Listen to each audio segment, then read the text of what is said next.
So welcome back to another new video. आज की video का डिस्कशन का टॉपिक बड़ा इंटरेस्टिंग है क्योंकि आज हम लोग डिस्कस करने वाले the biggest myth about MBBS in Ukraine, that is KROK exams. बहुत सारे बच्चे जो यूक्रेन के बाहर में एमबीबीएस कर रहे हैं वो जनरली ये रीज़न देते हैं यूक्रेन में एमबीबीएस ना करने का कि वहाँ पे क्रॉक एग्ज़ाम होता है and KROK exams are the one of the toughest medical exam, जैसा उन लोग बोलते हैं। एंड इसकी साथ साथ वो लोग ये बोलते हैं कि पासिंग परसेंटेज इसके कम होते हैं and all at the end of the day croc exams are very much hard to clear and that is the reason why they don't prefer Ukraine as their option.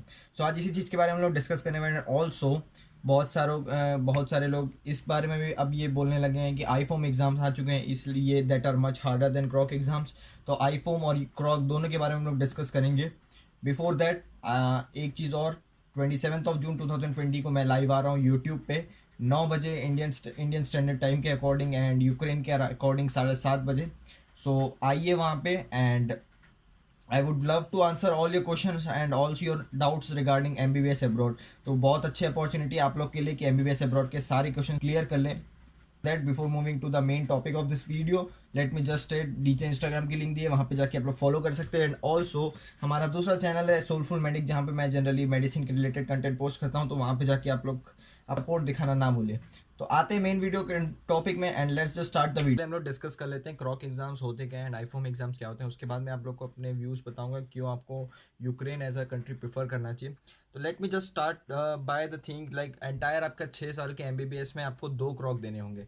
Firstly आपको third year के बाद एक क्रॉक देना होगा and after 6th year के बाद दूसरा आपको क्रॉक देना होगा, जिसको हम लोग जनरली बोलते हैं क्रॉक 1 एंड क्रॉक 2। ठीक है, सो क्रॉक 1 क्रॉक 2 आपको देने होंगे। 2 क्रॉक होते हैं and KROK 1 mainly focuses upon the pre clinical subjects. So pre clinical subjects क्या होते हैं? जनरली आपके फर्स्ट से लेके थर्ड ईयर तक के सब्जेक्ट, फर्स्ट से लेके थर्ड ईयर तक के सारे सब्जेक्ट को हम लोग प्री क्लिनिकल सब्जेक्ट बोलते हैं।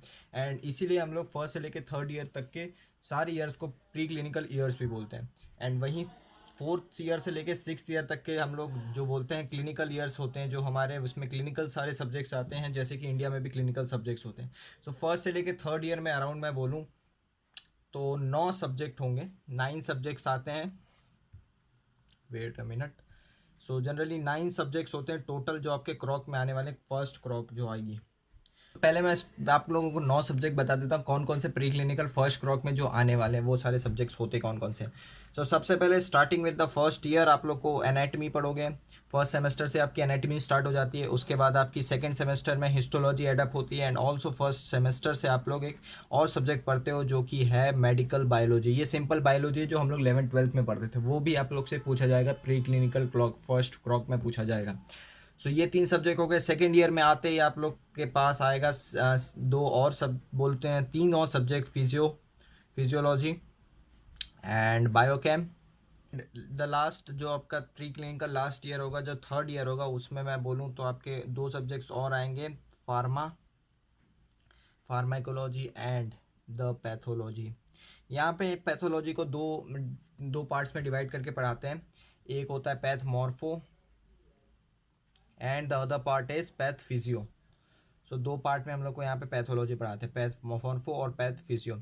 तो ये सारे आपके हो गए कितने, 1 2 3 4 5 6 7 8, तो ये 9 सब्जेक्ट हो गए। अगर आप लोग पार्ट्स में डिवाइड करोगे तो 9 सब्जेक्ट्स आपके टोटल आने वाले हैं क्रॉक 1 में। ठीक है, वैसे ही सारे क्लिनिकल जितने सब्जेक्ट्स होंगे आपके 19 सब्जेक्ट में से, वो सारे आपके क्रॉक सेकंड में पूछे जाएंगे। सो अब ये क्रॉक एग्जाम्स पास करना इतना हार्ड क्यों होता है? क्रॉक में एग्जाम्स में क्वेश्चंस कितने आते हैं एंड ऑल्सो क्रॉक एग्जाम्स में जनरली टाइम कितना मिलता है? तो क्रॉक एग्जाम्स में मैं आपको बताऊं तो क्रॉक एग्जाम्स में आपके 200 क्वेश्चंस आएंगे एंड आप लोग को सॉल्व करने के लिए मिलेंगे 200 मिनट।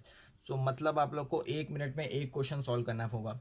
एंड इसमें बेसिकली मैं बोलूँ तो मच मोर जनरली ज़्यादा प्रेफरेंस दी जाती है आपके क्लिनिकल क्वेश्चंस को, जिसमें एक पेशेंट की आपको क्लिनिकल हिस्ट्री दे दी जाएगी एंड उसके रिलेटेड आपको एक डायग्नोसिस करना पड़ेगा। सो ये जो है थर्ड ईयर तक की क्रॉक के एग्जाम्स में जनरली ऐसी होता है। And the passing percent, the main thing of the whole video, passing percentage होता है क्रॉक एग्जाम्स में generally first year and second year, मतलब फर्स्ट क्रॉक और सेकेंड क्रॉक के पासिंग परसेंटेज होते हैं 60.5%। 60.5% इट रफली adds up to around 120 questions. Out of 200 questions you have to correct 120, तब आप पास हो जाते हो। सो ये होता है पासिंग परसेंटेज आपके क्रॉक एग्जाम्स के, चाहे वो फर्स्ट क्रॉक हो या सेकंड क्रॉक हो। तो ये बड़ा सिंपल होता है। अगर आप लोग शुरुआत से फर्स्ट ईयर से आप लोग शुरुआत करते जाओ, एनाटमी के क्वेश्चन सॉल्व करते जाओ, हिस्टो के क्वेश्चन, बैड बायो, तो ये वही है। हमारे पास एक चीज़ और यहाँ पे क्रॉक के एग्ज़ाम की स्पेसिफिक प्रिपरेशन कराने के लिए लोग यहाँ पे यहाँ पे यूनिवर्सिटी ये करती है कि जैसे ही हमारा जस्ट सपोज एनाटमी हमारा सेकेंड ईयर के हाफ सेमेस्टर में ख़त्म होता है, थर्ड सेमेस्टर में हमारा एनाटमी ख़त्म होता है। तो थर्ड सेमेस्टर में जैसे ही हमने एनाटमी ख़त्म किया, before that we have to give pre KROK. So ये प्री क्रॉक एग्ज़ाम क्या होता है? Pre KROK exam is nothing but एक क्रॉक एग्ज़ाम है, उसमें सिर्फ एक सिंपल क्रॉक एग्ज़ाम होगा एंड उसमें सिर्फ एनाटमी के क्वेश्चंस आएंगे। तो ये हर सब्जेक्ट के कंप्लीशन में आपको प्री क्रॉक देना होता है उसका। वैसे ही सिमिलर केस आपका histology, made biology, physio, biochem, सब में आपको प्री क्रॉक्स देने होते हैं। ये जस्ट एक प्रिपरेशन है, आगे जो क्रॉक एग्ज़ाम आपके थर्ड ईयर के बाद आने वाले हैं वो सारे में आपको प्रिपेयर करने के लिए कि कैसे क्वेश्चन आएंगे एंड कैसे आपको उसको डील करना है। तो ये सारा होता है क्रॉक 1 का काम। अब देखिए, अगर आप लोग let's just suppose if you fail in KROK 1, अब बहुत सारे बच्चे हैं जो फेल हो जाते हैं यहाँ पे क्रॉक 1 में, तो उनके लिए क्या करना होता है? अगर आप लोग लेट्स सपोज अपने फर्स्ट अटैम्प्ट में दिया and by any reason you fail in the KROK 1 exam, तो आपको एक और ऑप्शन मिलता है, सेकेंड बार 2 चांस मिलती है, 2 अटैम्प्ट, सेकेंड अटैम्प्ट देने का।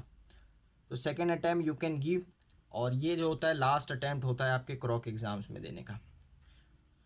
सो ये होता है लास्ट टाइम आपका। अगर आपने दूसरी बार क्रॉक दिया वापस से उसी क्रॉक को उसी डेट पे, तो अगर आपने दूसरी बार क्रॉक दिया एंड उसमें भी आप फेल हो जाते हैं, तब आपको तब आपको एक सेमेस्टर बैक लगता है। सो जनरली बच्चे, मैं बोलूँ तो जो बहुत सारे बच्चे मैं बोलूँ तो फर्स्ट बार में ही, फर्स्ट अटैम्प्ट में क्लियर कर जाते हैं एंड जो बच्चे बच जाते हैं वो पढ़ के सेकेंड अटैम्प्ट में क्लियर हो जाते हैं। और बहुत कम ही बच्चे हैं जिनका सेमेस्टर बैक लगता है। मतलब मैं बोलूँ अभी तक के 2 साल हो गया मुझे, हार्डली मैंने 1-2 बच्चे देखे होंगे जिनका सेमेस्टर बैक लगा है, बाकी सारे क्रॉक एग्ज़ाम्स पास आउट हो चुके हैं। तो ये था पूरा क्रॉक एग्ज़ाम्स में कैसे क्वेश्चन पूछे जाते हैं, कैसे पासिंग परसेंटेज होता है, पासिंग क्राइटेरिया क्या होता है एंड कैसे हमको उसकी प्रिपरेशन भी कराती है university first year, starting from the first year. Each and every subject में हम लोग को प्री क्रॉक्स देने होते हैं। अब बात कर लेते हैं अब आईफोम का क्या चल रहा है।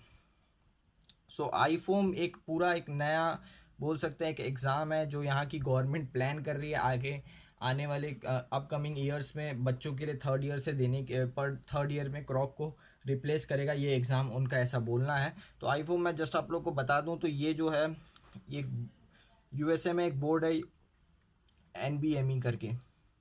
सो that is the one who is responsible for conducting IFOM exam. So ये जो है मैं बोलूँ it is very much similar to USMLE. इसीलिए बहुत सारे बच्चों में ये डर है कि आईफोम आते ही प्राइसिंग परसेंटेज बहुत कम हो जाएगा, ये हार्ड एग्ज़ाम्स है यूएसएमएलई के अकॉर्डिंग है and that is the reason IFOM अभी स्टिल इन, मैं बोलूँ तो डिसीजन फेज़ में अभी ये आया नहीं है।